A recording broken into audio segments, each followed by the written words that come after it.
Isang mapagpalang araw po sa inyong lahat mga kapatid. Sa lahat po na nakikinig ng gawain ito. Ngayong araw pong ito ay ating pong masasaksihan o ating mapapakinggan ang mga aral mula sa ating Panginoon sa pamamagitan po ng ating tagapagsalita na si Brother Albert na siya pong binigyan ng Panginoon upang mamahala sa kanyang banal na gawain. Ngayon po ay ating pong tawagan si Sister Merly sa kanyang opening prayer po.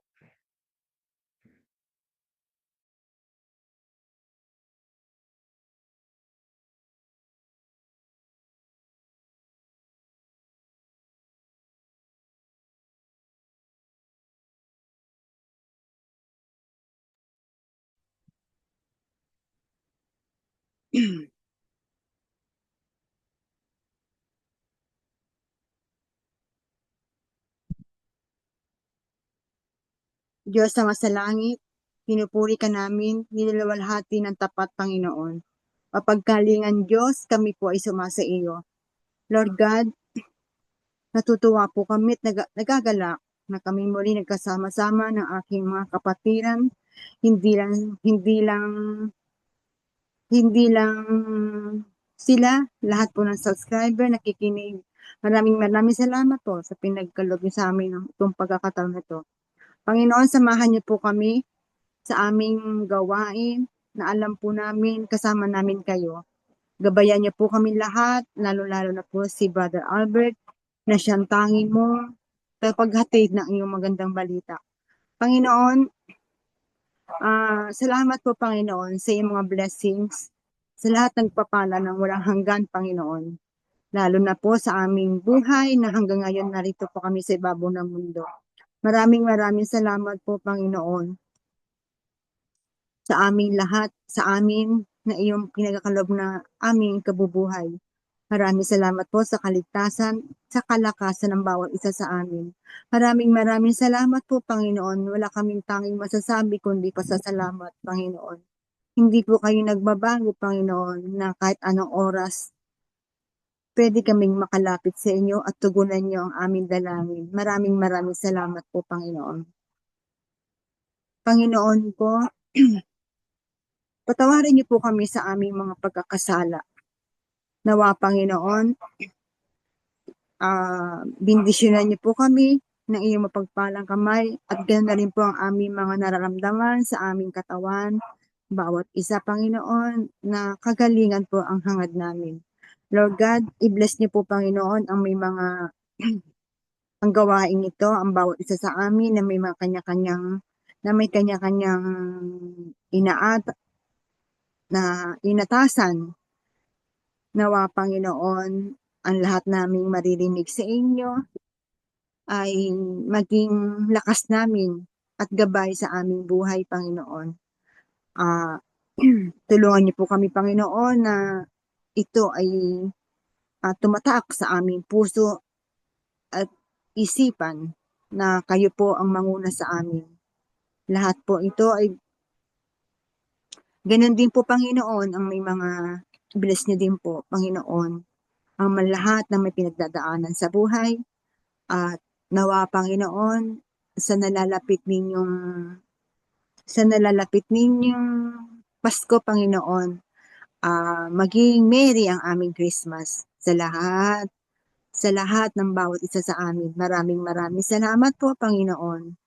Ito pong aming nakakamit ngayon, nakakamtan, ay mula sa inyo, Panginoon. Maraming salamat po, Panginoon. Salamat in Jesus' name. Amen.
Psalm chapter 1, verses 1 to 6. Blessed is the man who walks not in the counsel of the wicked, nor sits in the seats of his scoffers. But his delight is in the law of the Lord, and on his law he meditates day and night. He is like a tree planted by streams of water that yields its fruit and its season. In all that he does, and his leaf does not wither. In all that he does, he prospers. The wicked are not so, but are like chaff that the wind drives away. Therefore, the wicked will not stand in the judgment, nor sinners in the congregation of the righteous.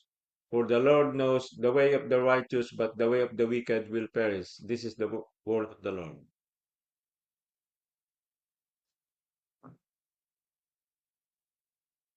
Ngayon naman po mga kapatid ay ating pong pakinggan ang ating kapatid na si Sister Shirley para po sa kanyang inspirational talk kung paano po kumilos ang banal na espiritu sa kanyang buhay.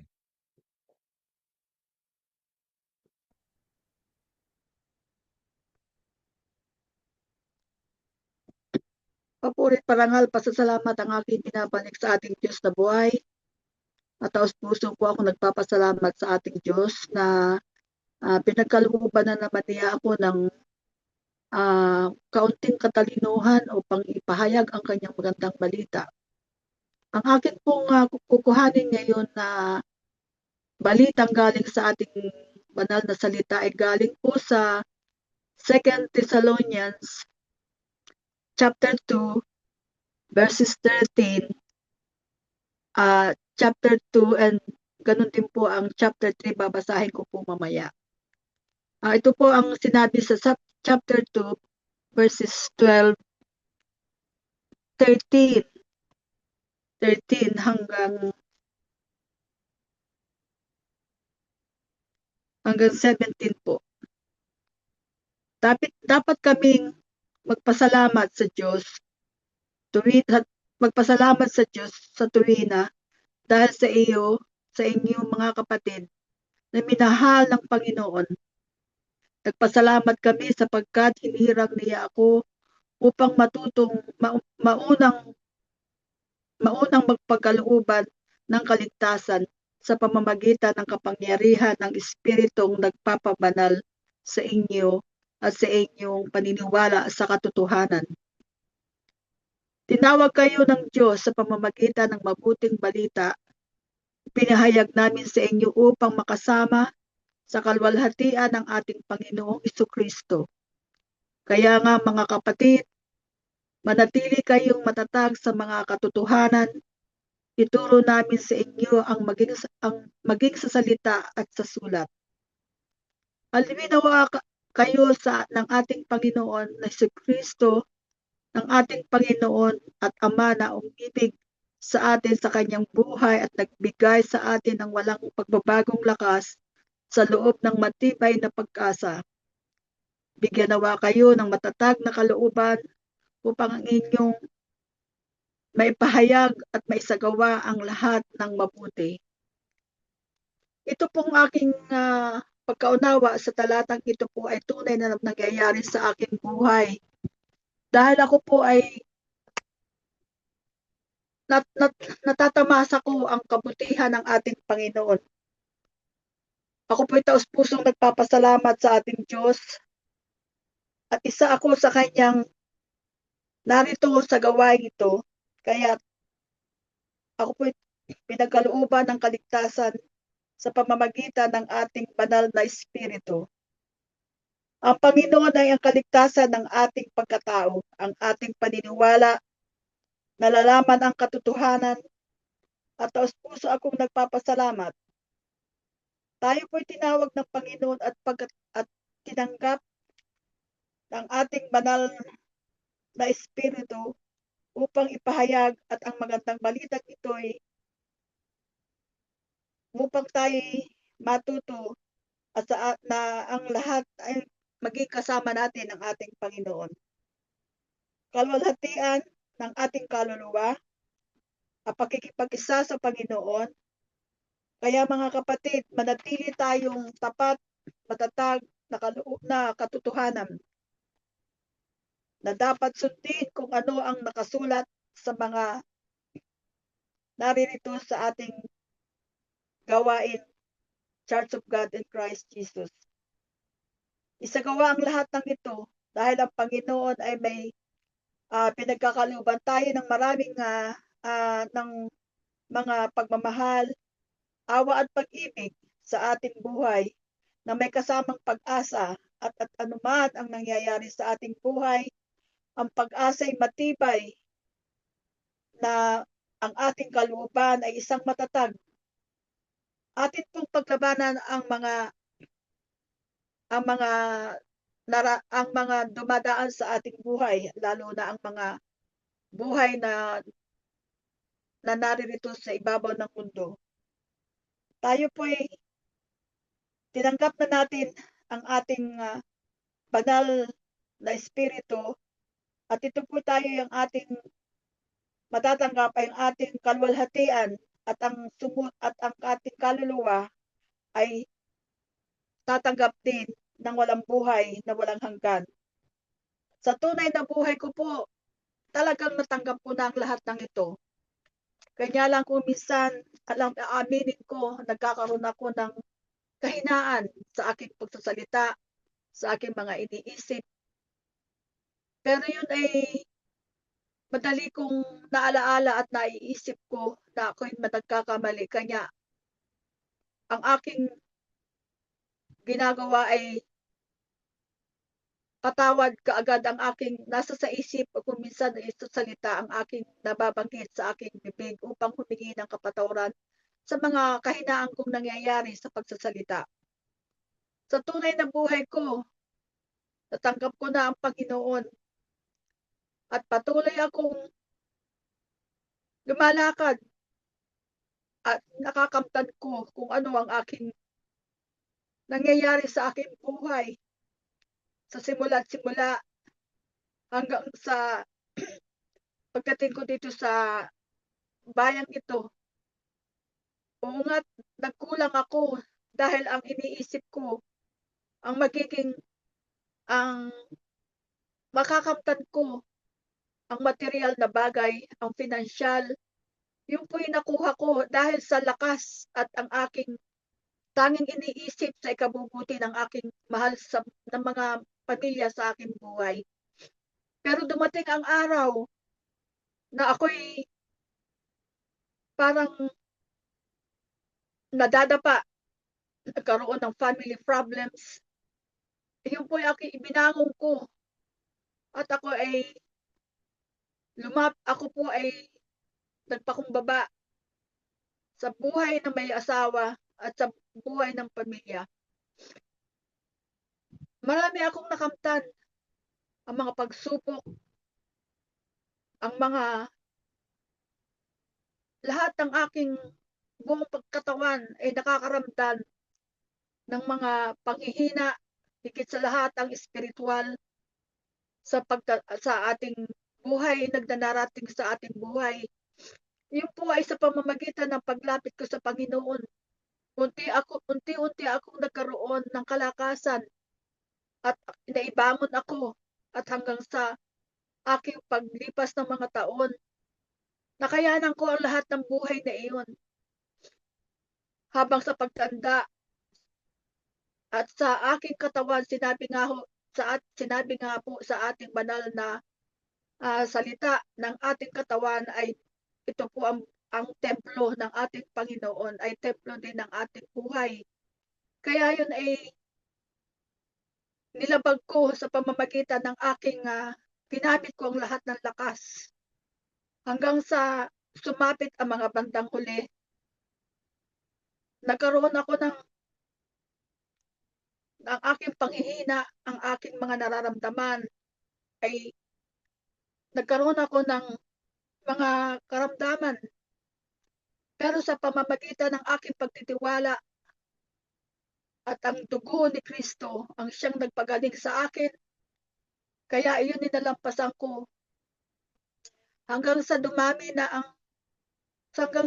ang aking pagtitiwala sa ating Panginoon, ay ako'y pinagkalooban ng matibay na pananampalataya ang kalakasan, ang kagalingan, ang pananalig sa Panginoon ay aking nakamtan. Kaya hanggang sa ngayon, ako'y nagtitiwala at sa hanggang wakas, ako'y patuloy na naririto upang makamtan ko ang aking espiritual na pamumuhay ay mapasa akin. Kaya ang magandang balitang natakamtan ko tuwing linggong ito, hanggat maaari isinasabuhay ko upang ang aking paglakad sa buhay na walang hanggan ay aking makamtan, lalo pat sa buhay kong ito'y nagkakaroon na ng mga palatandaan na ang edad ay tumataas. Ganun din ang katawan ay parang nagsasabi na naririyan ang mga lahat ng mga masasakit na sa body, sa mga nararanasan ko ngayon ay parang ang tangi ko na lang pinaghahawakan sa ngayon ay ang buhay, ang pananalig sa ating Diyos. Kaya babasahin ko sa inyo ang chapter 3 ng Thessalonians na ito. Sa wakas, mga kapatid, ipanalangin ninyo kaya kami upang ang salita ng Panginoon ay mabilis na lumaganap sa lahat ng dako. Dahilan ang lahat ng tulad na ginagawa ninyo. Idalangin din ninyo sa maligtas kami sa mga buktot at masasamang tao, sapagkat hindi lahat ng naniniwala sa salita ng Diyos. Tapat ang Panginoon, bibigyan nga kayo ng likas at ililigtas ng dyablo. Dahil sa Panginoon, malaki ang aming pagtitiwala na ginagawa ninyo at patuloy na gagawin ang mga sinabi namin sa inyo. Akayin nawa kayo ng Panginoon tungo sa pag-ibig ng Diyos at mananatili kay Kristo. Amen.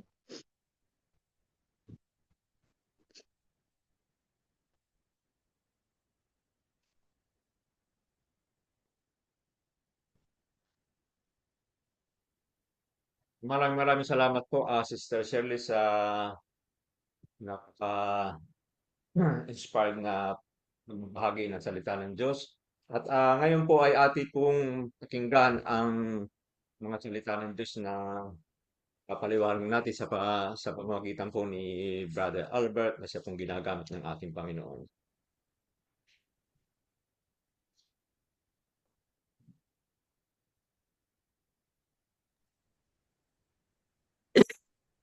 Magandang araw po mga minamahal na magulang at kapatid. Magandang gabi dyan sa Pilipinas at magandang hapon naman dito sa ating mga kapatiran sa UK at maaring sa iba't ibang dako na maaring makakita o makarinig ng ating kaunting pagninilay na ito sa salita ng Diyos. Magandang araw po sa inyong lahat.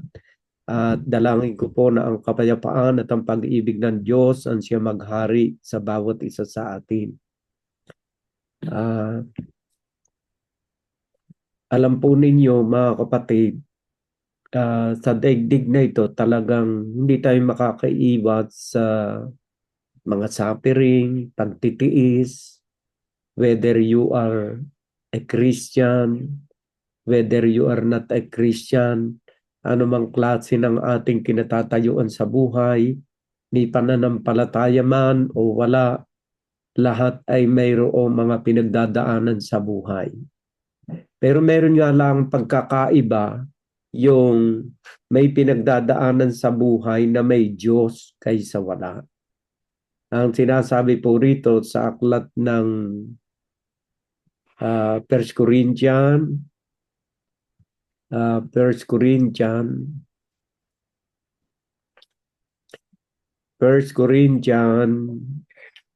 nasaan ba ganyan? 1 Corinthians, ayan. 10:13. Ito po sinasabi. No. First Corinthians ba yun o Second Corinthians yata yun?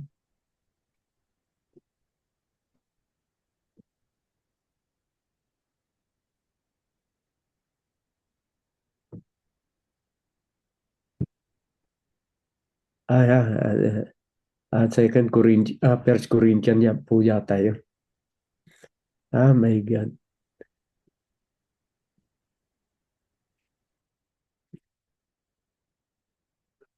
Ito po sinasabi, 1 Corinthians 10:13 po pala.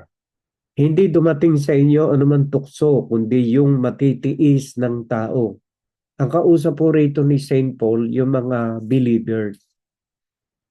Ang sabi ni Saint Paul, hindi dumating sa inyo ang anumang tukso, kundi yaong matitiis ng tao.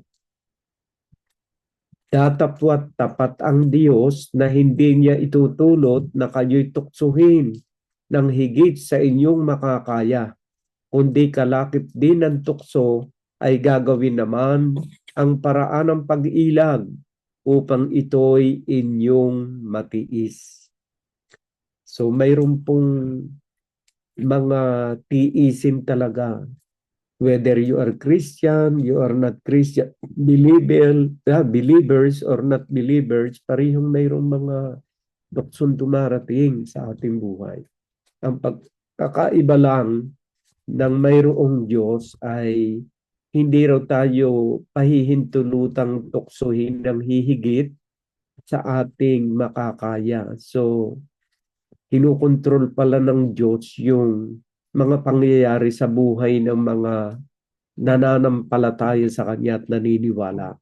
Ibig sabihin, kung ang kaya mong buhatin ay 50 kilos, ay hindi Kanya bibigyan ng 60 kilos na hindi mo makakaya.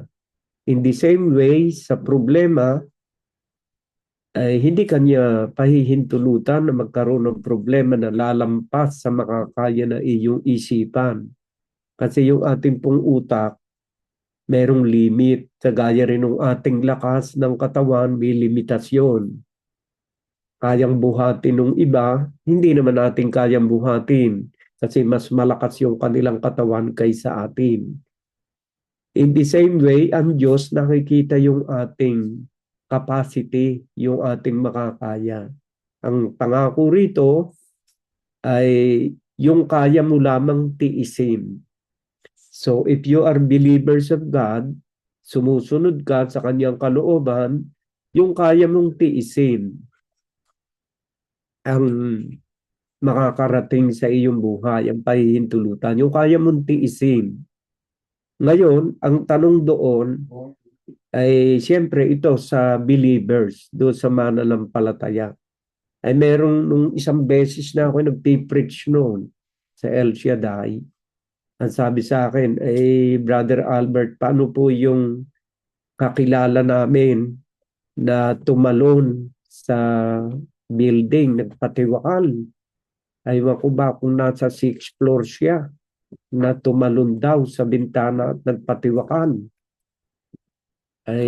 Ang tanong lang kako roon ay siya ba'y believers of God? Kasi kung believers of God, hindi naman siya tatalon. Ay kung ano raw yun. Kaya nga ang sabi ko sa kanila, ang dapat nating malaman kung sumasampalataya sa Diyos, yung taong nagpatiwakal. Kasi kung sumasampalataya ka sa Diyos, hindi mo naman gagawin yun eh. Bakit? Alam mo naman kasing ang Diyos ay tutulungan Kanya. Kaya hindi mo gagawin yun. At isa pa, may pangako ang Diyos na yung mga problemang dumarating sa iyong buhay, ay yung kaya mo lamang tiisin. Ang kausap kasi rito pinadalang kasi ng sulat ni Saint Paul dito ay yung mga mananampalataya sa Diyos.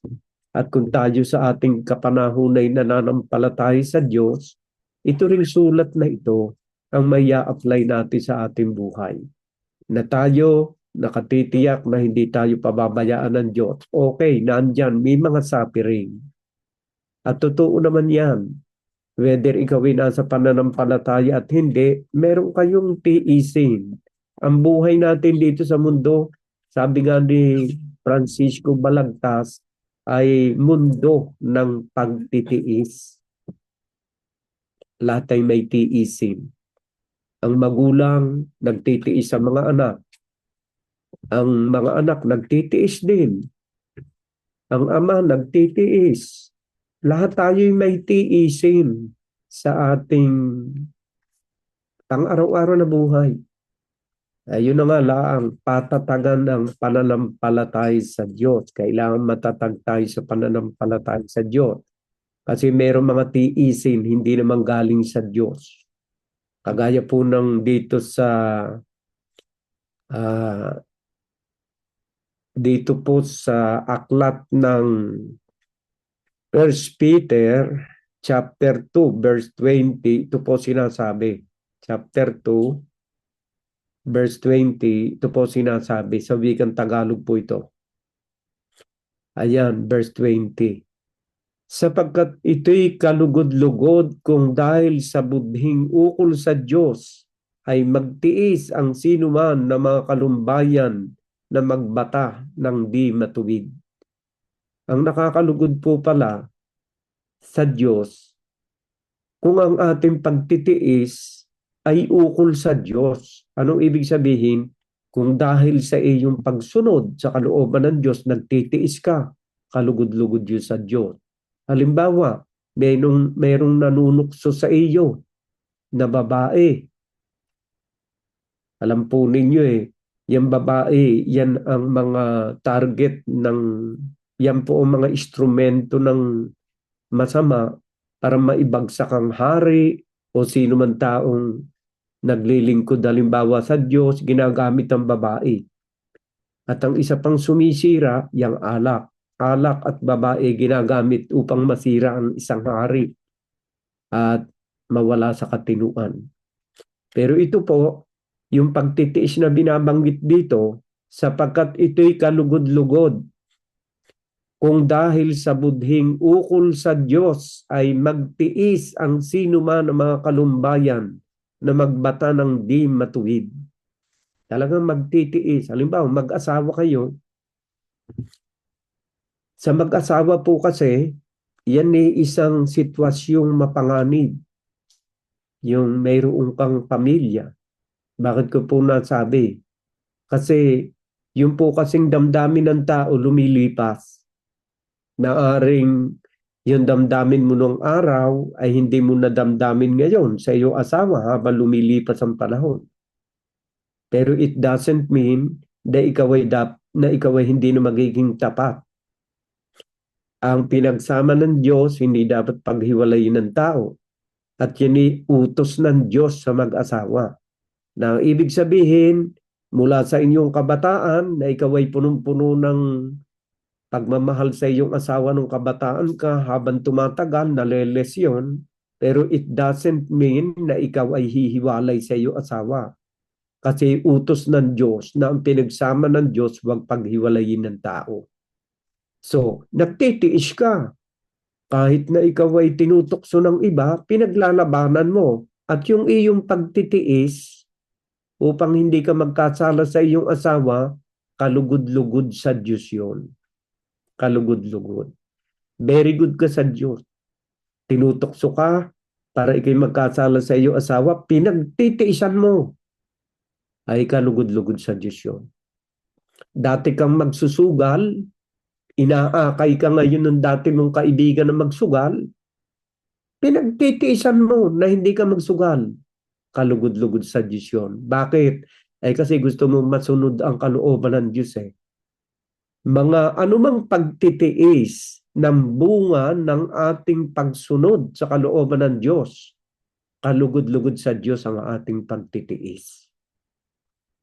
Yun ang isang pagtitiis na gusto ng Diyos na mangyari sa bawat isa sa atin. Pero meron naman pagtitiis ay hindi naman kalugod-lugod sa Diyos, ay nagtitiis. Dito po sa aklat ng 1 Peter chapter 3 verse 15.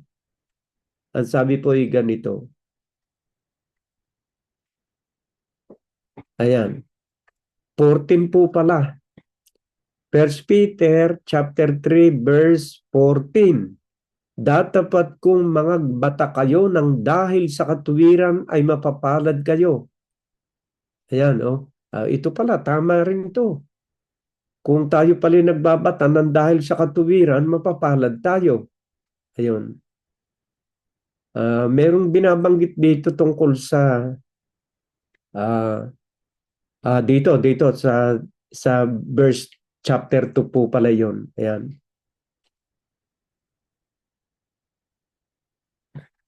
Verse 20. Ito, chapter 2 verse 20, yung palang unang binasa ko, verse 19. Itong verse 20 po pala. 1 Peter chapter 2 verse 20. Sapagkat anong kapurihan nga kung kayo'y mga kakasala at kayo'y tinatampal ay inyong tanggapin na may pagtitiis. Ngunit kung kayo'y gumagawa ng mabuti at kayo'y nagbabata, ay inyong tatanggapin na may pagtitiis, ito'y kalugod-lugod sa Diyos. So, dalawang klase pala rito ang binanggit sa verse 20. Yung isang pagtitiis na bunga ng pagkakasala. Meron po kasi nagtitiis, nasira yung kanyang pamilya dahil sa pakikiapid. Ay anong karangalan mo sa paningin ng Diyos na ikaw ay nagtitiis, nagalit sa iyong asawa, yung pamilya na iyong asawa, nagalit sa iyong mga anak dahil sa iyong pakikiapid. Anong klaseng pagtitiis yun? Yun ang pagtitiis na hindi ka lugod-lugod sa Diyos, pero nagtitiis ka. Mas maganda na kapatid na magtiis ng dahil sa pagsunod sa kalooban ng Diyos kaysa pagsuway sa kanyang kalooban. So ang aral dito, may pagtitiis yung gumagawa ng masama, may pagtitiis din ang gumagawa ng mabuti. Pero piliin nating magtiis sa paggawa ng mabuti, sa pagsunod sa kanyang kalooban. Nagtitiis ka dahil ikaw ay humiwalay sa iyong pamilya at nagalit sa iyong magulang dahil sugarol ka, nagtitiis ka na ikaw ay malayo sa iyong magulang dahil nagalit sila sa iyo at sugarol ka. Nagtitiis ka. Pero anong klaseng pagtitiis yan? Walang kwenta sa paningin ng Diyos sa iyong pagtitiis sapagkat nagtitiis ka, bunga ng iyong mga maling ginagawa. Pero kung ikaw ay nagtitiis, nagtitiyaga ka na ikaw ay mag-aral na mabuti, umiiwas ka sa anumang uri ng barkadang masama, pinaglalabanan mo yung sarili na gumamit ng droga at ng mga ipinagbabawal ng gamot, nagtitiis ka, ay mabuti sa paningin ng Diyos ang iyong pagtitiis. So, ito mga kapatid, meron dalawang klase ng pagtitiis, kagaya po ng sinabi ko. Iba ang magtiis ng bunga ng ating pagkakamaling ginagawa kaysa magtiis na bunga ng ating pagsunod sa kalooban ng Diyos. Mas maganda na yun tayo ay nagtitiis dahil sa ating pagsunod sa kalooban ng Diyos kaysa magtiis ng bunga ng ating pagkakasala. So talaga pong laging may tiisin. Ngayon, dito po sa aklat din ng 1 Peter chapter 4 verse 16.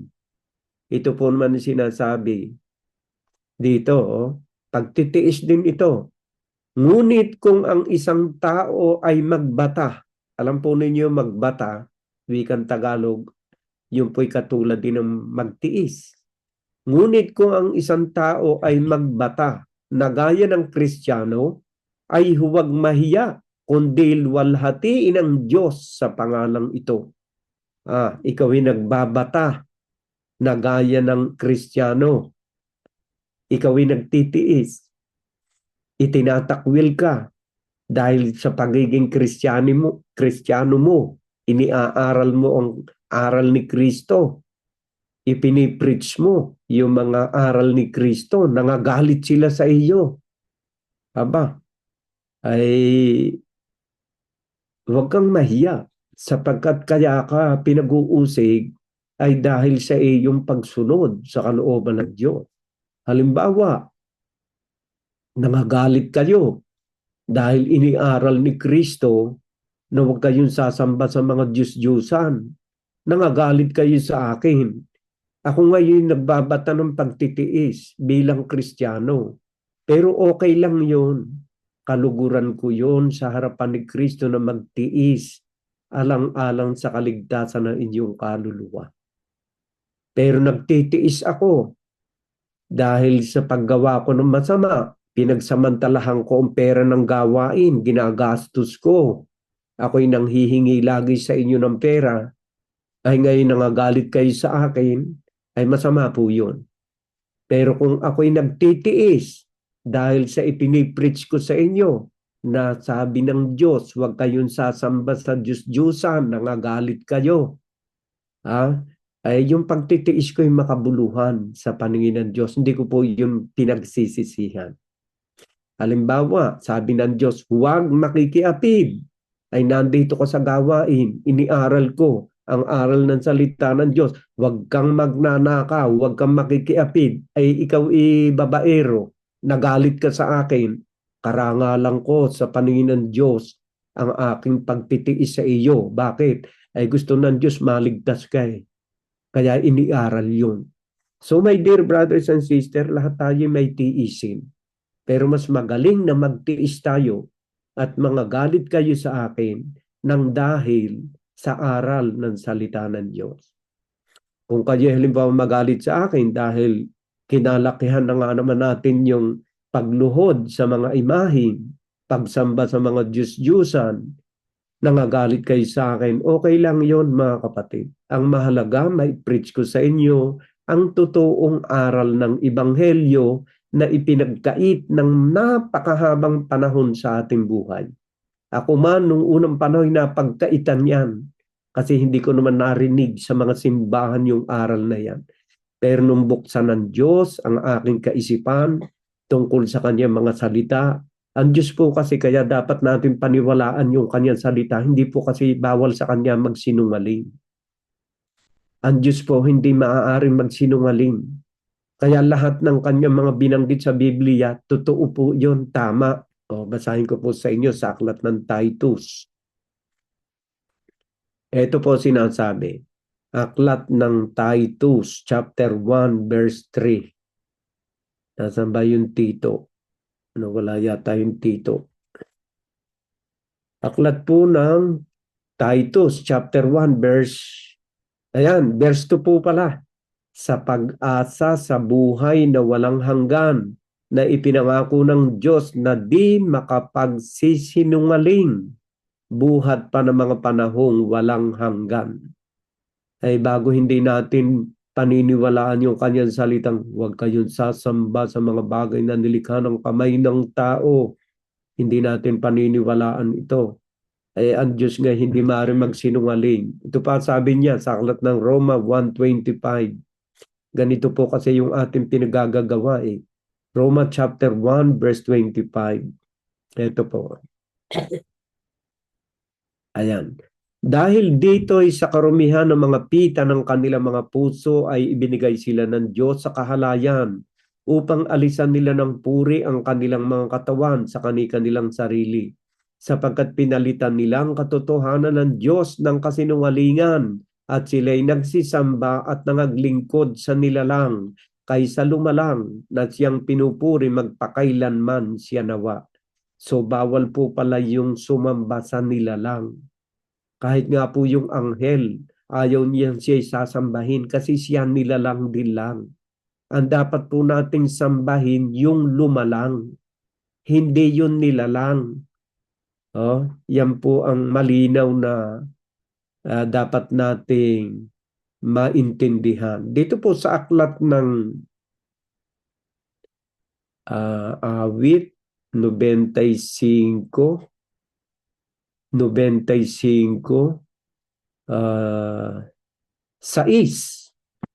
Ito po ay salita ng Diyos. O magsiparito kayo, tayo'y magsisamba at magsiyukod. Tayo'y magsiluhod sa harap ng Panginoon na may lalang sa atin. Saan daw tayo luluhod?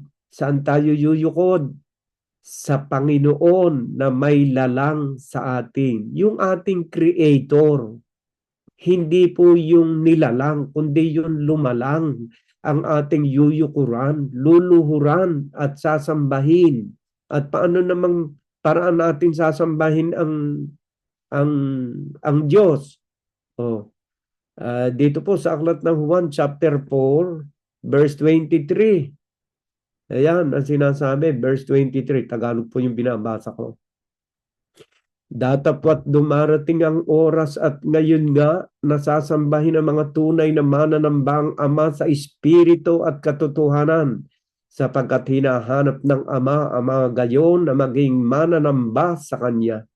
Ang Diyos ay Espiritu, at ang mga sa Kanya'y nagsisisamba ay kinakailangan magsisamba sa Espiritu at sa katotohanan. Ito po'y salita ng Diyos na hindi nagsisinungaling. Kaya po ang Diyos hindi maaaring magsinungaling. Gusto po kasi niya maligtas ang lahat ng tao. Lahat ng sinasabi ni Kristo ay katotohanan. Katotohanan na makapagliligtas ng tao. Katunayan, kapag tayo inanatili sa kanyang aral, tiyak ang ating kaligtasan. Basahin po natin sa aklat ng 1 Corinthians chapter 15 verse 1 and 2. Chapter 15 1 Corinthians chapter 15. Ito po sinasabi. 1 Corinthians chapter 15 verses 1 and 2. Ito po sabi, ngayoy pinapatalastas ko sa inyo, mga kapatid, ang ebanghelyo. Ang ebanghelyo po, yun ang aral ni Kristo. Na sa inyo'y aking ipinangaral, na inyo namang tinanggap, na siya naman ninyong pinananatilihan. Sa pamamagitan naman ito'y ligtas kayo, kung matyagan ninyong iingatan ang salitang ipinangaral ko sa inyo, maliban na kung kayo'y nagsisampalataya ng walang kabuluhan. So, ang talaga pong makapagliligtas sa atin ay ang ebanghelyo ni Kristo. At ang ebanghelyo ni Kristo ay nakapaloob, huwag kayong sasamba sa mga bagay na nilikha ng kamay ng tao. Deuteronomy chapter 5 verse 7, 8 and 9. Huwag kayong gagawa. Yan, mga ganyan ang mga sinabi ng Diyos. So my dear brothers and sisters, napakalinaw po naman na hindi na natin dapat na pagtalunan ang tungkol sa bagay na yan. Ako po, uulitin ko sa inyo, wala akong hinahangad. At siguro may napapatunayan ninyo, wala akong hinahangad, kundi ang kaligtasan ng inyong kaluluwa. Maaring kayo'y magalit sa akin dahil sa aking tuwirang pangangaral ng salita ng Diyos. Okay lang na magalit kayo. Ang mahalaga sa akin, nasabi ko sa inyo, ang ipinasasabi ng Diyos na hindi marunong magsinungaling. Ano man ang maging damdamin ninyo sa akin, ito'y bunga ng aking pag-ibig sa Diyos at bunga ng pag-ibig ko sa bawat isa sa inyo, sapagkat mahalaga sa akin ang kaligtasan ng inyong kaluluwa. Kagaya na nasabi ko, ang aking pangangaral na ito'y hindi katulad ng sa iba, sapagkat ang iba may presyo ang kanilang pangangaral. May presyo ang kanilang pangangaral ng salita ng Diyos. May ikapo silang tinatanggap. May love offering silang tinatanggap. May miracle seed faith silang tinatanggap mula sa miyembro. Ako po, ni isang kusing wala niyan. Ang tanging aking layunin ay kaligtasan ng inyong kaluluwa, my dear brothers and sisters. Wala po akong pera. Wala akong karangalan at kasikatan na kagaya ng ibang mga ngaral. Pero sa aking maliit na karunungan na ipinagkaloob ng Diyos, magamit man lang ako ng Diyos sa aking katandaang ito na makapagligtas kahit isa at kalahating kaluluwa man lang. So my dear brothers and sisters, kaligayahan ko na sa Diyos kahit isang kaluluwa ay mayroon akong maihatid sa kanyang banal na paanan sa pagsasabi ko ng totoo ng kanyang mga banal na salita. Alam po ninyo, mga tao ngayon, mas nahihikayat na sumapit doon sa mga grupo na mayroong ikapu, mayroong mga pagtitipon na mga party-party. Mas gusto nila yung grupong yon. Sila'y nag-aambag-ambag. Dito po sa wala ka namang gagastusin, mahirap ipag-anyaya po ito. Wala po tayong hinihingi. Wala naman tayong rules and regulation dito na ang isang miyembro kailangan magbigay na ikapu. Wala po tayo niyan. Lahat po, kung meron man tayong mga pinupunta at nagkakaroon tayo ng gatherings na magkakapatid, sari-sariling gastos lang natin yun. Noong ako po hindi pa retired, ay ngayong retired na wala na rin po ako masyadong magastos na pera. Malakas po ang paanyaya sa akin ng El Shaddai prayer partner na pinaglingkuran ko ng almost 28 years. 28 years, my dear brothers and sisters. Kung ako nagpare, baka obispo na ako. Oh, my dear brothers and sisters. 28 years. Pero hanggang ngayon, sabi nila, bumalik ka. Tuloy ang iyong pagpipreach. Ipapadala ka namin doon sa Cambridge, sa Newcastle. Doon pag may mga okasyon. Ay may bayad po kasi yun eh. Kada punta ko roon sa isang cell group, 50 pounds. Pag sa London ako nag-preach, 100 pounds. Pero saan ako pupunta? Sa totoo o sa mali? Mas pinili ko ang totoo na wala naman ako kahit isang kusing. Iba nga rito, baka hindi pa makapagbigay sa akin. Ano-ano yan, bibigyan ko pa yun si Brother Albert. Mag-preach yan, mag-preach. Wala tayong bigayan. Basta sumampalataya lang kayo sa mga salitang binabasa ko sa inyo, kaligayahan ko na yon sa harap ng Diyos. Dalangin ko sa Diyos na pahabain pa ang aking buhay para lalo pa akong makapaglingkod ng walang bayad. Basahin nga natin sa aklat ng 2 Corinthians. 2 Corinthians 11:7. Ganito po kasi ang pangyari sa buhay ni Saint Paul. 2 Corinthians 7. Ang sabi po ni Saint Paul ay ganito, ako nga bagay nagkasala sa pagpapakababa ko sa aking sarili upang kayo'y mga taas dahil sa ipinangaral ko sa inyo na walang bayad ang ebanghelyo ng Diyos. May bayad po ba pagka ako'y nangangaral? Meron po mga nauna rito sa iba. Si Sister Shirley, Hina Brother Randy, noon pa po kasama ko yan.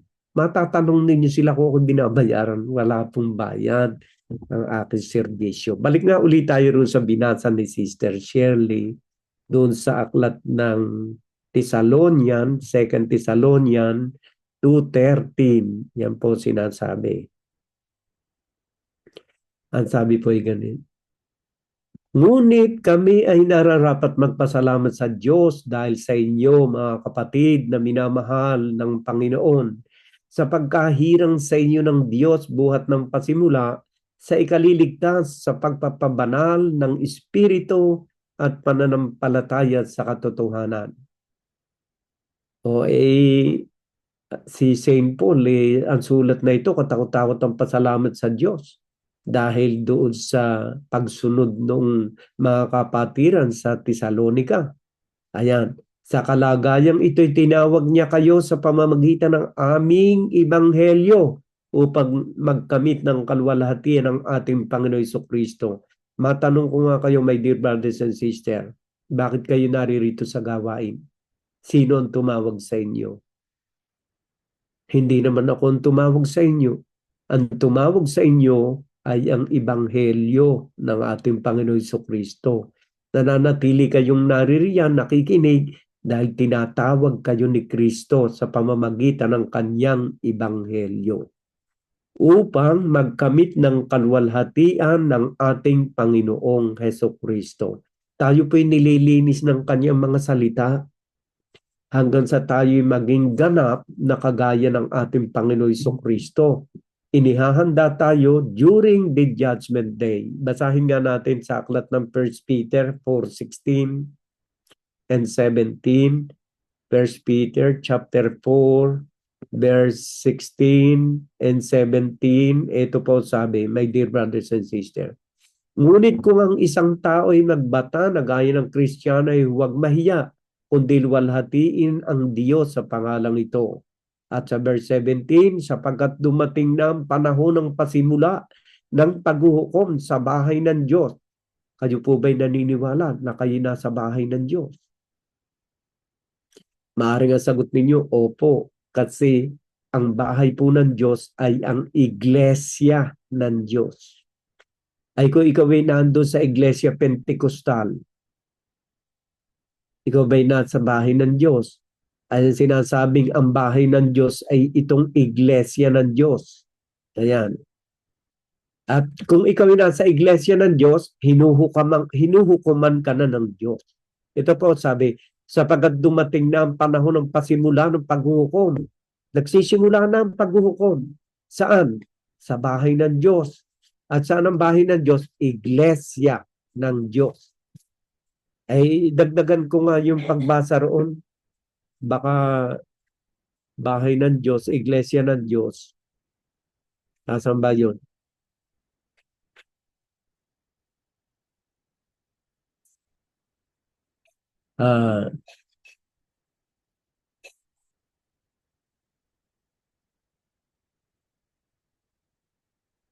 Ayan, ito.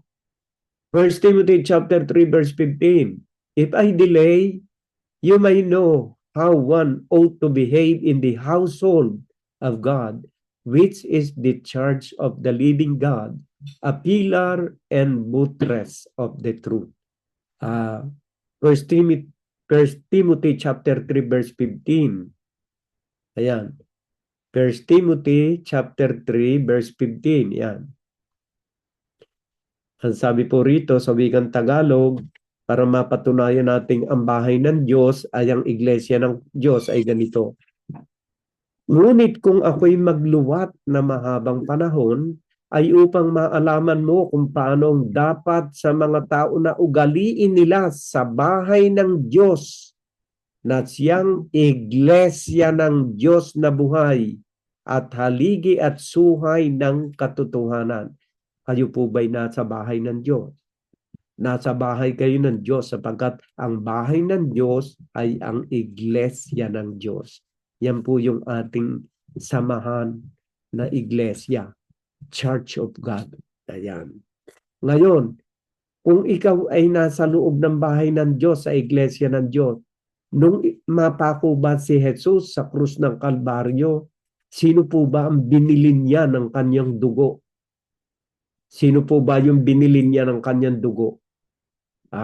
Dito po sa aklat ng Gawa.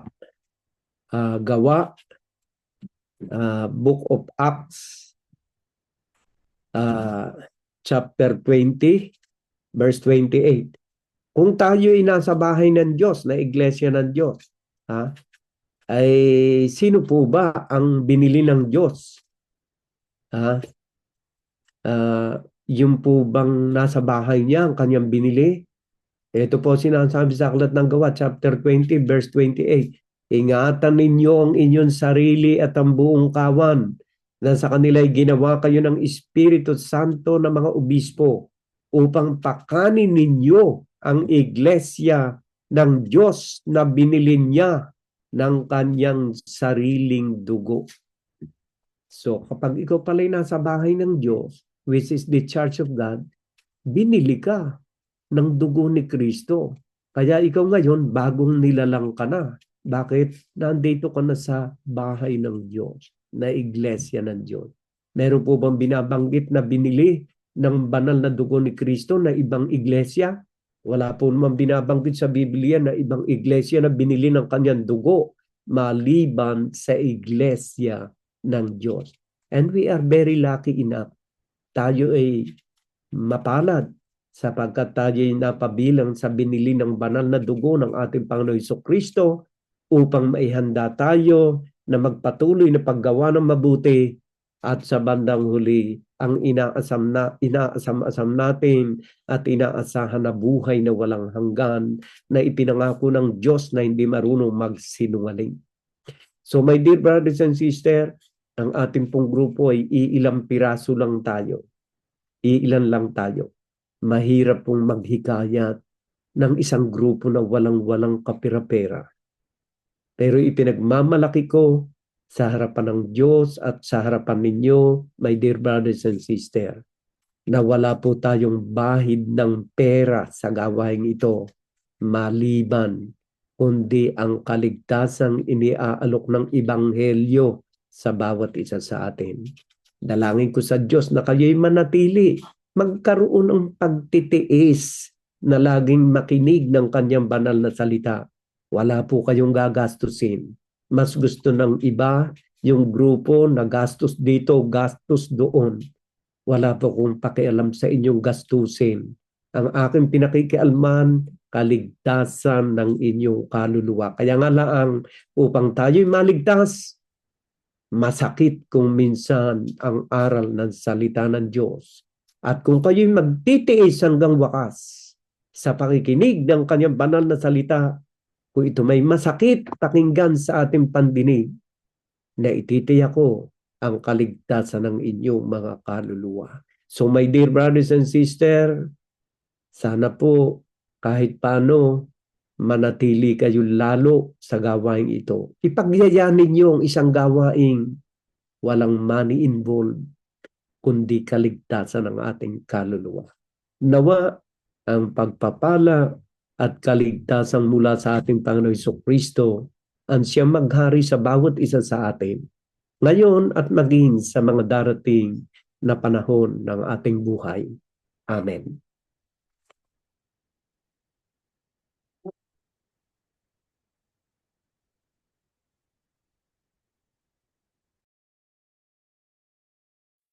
Maraming salamat po sa ating Panginoon na sa mga mensaheng ipinagkaloob sa atin sa pamamagitan ni Brother Albert at maraming salamat din po Brother Albert sa malinaw na pagpapaliwanag niyo sa amin. Talagang tunay nga po na kayo ay pinagkalooban ng Panginoon ng wisdom na talagang galing sa Kanya at nawa pa mga kapatid ay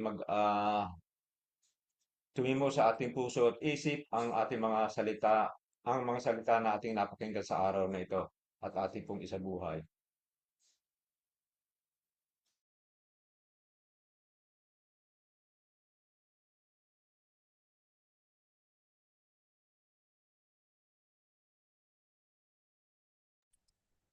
Maraming salamat po mga kapatid sa araw na ito dahil nandito na po tayo muling nagkasama-sama sa ating pakikinig sa mga banal na salita ng ating Panginoon. Maraming salamat po Panginoon sa araw na ito na muli kaming magkasama-sama Panginoon upang muling pinakinggan ang inyong mga banal na salita Panginoon sa pamamagitan ni Brother Albert Panginoon. Maraming salamat po Lord, naway bigyan niyo pa po kami Panginoon ng lagi niyo po kaming bigyan Panginoon ng malusog na pangangatawan Panginoon. Lahat po kami dito, mga kapatiran namin Panginoon na bumubuo ng Church of God in Christ Jesus Panginoon. Lalo na Lord, sila Brother Albert, sila Sister Shirley Panginoon na sila po ang nangunguna sa amin Panginoon sa pagbibigay sa amin ng mga kaalaman Panginoon ng inyong mga banal na salita Lord, sila Brother Randy, sila Sister Merly, ang lahat po Panginoon na may partisipasyon na nagbibigay kaalaman sa amin Panginoon. Naway bigyan niyo po kami lahat Panginoon na lagi niyo po kaming gabayan Panginoon at proteksyonan Lord, at naway humaba pa po Panginoon ang aming mga buhay Panginoon ng may bahagi po namin Panginoon sa iba pa naming mga kapatiran Panginoon, ang mga nalalaman namin Lord. Maraming salamat po Lord sa araw na ito Panginoon. Naway itinataas ko po sa inyo Panginoon ang aming bansa Panginoon. Naway lagi niyo pong gabayan at proteksyonan, Panginoon, pati na po, Lord, ang lahat ng mga taong may mga karamdaman, Panginoon. Sa oras na ito, Panginoon, naway hipuin niyo po sila, Lord, at pagalingin niyo po, Panginoon, ang lahat ng may mga karamdaman, Lord. Kasama na po, Lord, ang aming mga pamilya, Panginoon. Naway lagi niyo po silang gabayan at proteksyonan, Panginoon. Ilayo niyo po silang lahat sa mga kapahamakan, Panginoon. Itinataas ko rin po sa inyo, Panginoon, ang lahat ng mga taong mga nagugutom, Panginoon. Kayo na po ang bahala sa kanila, Lord, na proteksyon, Panginoon, nang maibsan po ang kanilang mga gutom, Lord. Ang mga nasalanta po, Panginoon, ang mga kalamidad, Panginoon. Kayo na po ang bahala sa kanilang lahat, Lord. Alam po namin, Lord, na kayo po ang higit na makapangyarihan, Panginoon, na makapagpagaling o makapagbigay ng kaginhawahan, Panginoon, sa lahat ng aming mga kapatiran, Panginoon. At kung saan mang dako ng mundo, Panginoon, naway maging matahimik po, Panginoon, at walang mga kalamidad, Panginoon, na mangyayari, Lord. Alam po namin, Lord, ang lahat ng ito, Panginoon, ay umpisa, Panginoon, sa mga pagsubok lahat ng aming dadanasin, Panginoon. Kayo na po ang bahala sa aming lahat, Panginoon, kasama na po ang aming mga pamilya, Panginoon. At naway bigyan niyo kami lagi, Panginoon, ng magandang kalusugan sa aming paghahanap buhay, Lord, upang makatulong po kami, Panginoon, sa lahat ng mga nangangailangan. Lalo ngayon darating na Pasko, Panginoon, marami pong naghihintay ng mga kaunting bagay, Panginoon, na mga galing sa puso, Panginoon, na maibibigay namin. Masayang-masaya na po sila, Lord. Kaya hinihiling ko po sa inyo, Lord, na naway bigyan niyo po kami ng lakas ng pangangatawan kasama ang aming mga amo, Panginoon, na sila po ang aming mga pinagkukuhanan, ang lahat ng mga pinagtatrabahuan po namin, Panginoon. Maraming salamat po, Lord, sa inyong kabutihan sa amin, Panginoon, sa inyong walang sawang pagbibigay ng mga biyaya, Panginoon. Maraming salamat din po, Lord, sa inyong pagbibigay, Panginoon, ng mga biyaya sa amin sa araw-araw, Panginoon. Sa paggabay sa amin, Panginoon, nitong aming gawain, Panginoon, na magiging matibay, Panginoon. At naway maging dadami kami, Panginoon. Naway makapagyaya pa po kami, Panginoon, ng mas marami pang mga kapatiran, Panginoon, na makikinig ng inyong mga banal na salita, Lord. Ang aming mga kapatiran, Lord, na nagsialis, Panginoon, dito sa gawain ito, Panginoon, nawa isang araw, Panginoon, ay muli silang magsibalik, Panginoon. Ma-realize po nila, Panginoon, na tama lang na makinig ng inyong mga banal na salita, mga aral, Panginoon, sa pamamagitan ni Brother Albert, Panginoon. Maraming salamat po, Lord, hanggang sa isang linggo na naman, Panginoon, ng aming pakikinig ng inyong mga banal na salita, Lord. Maraming salamat po. In Jesus' mighty name I pray. Amen.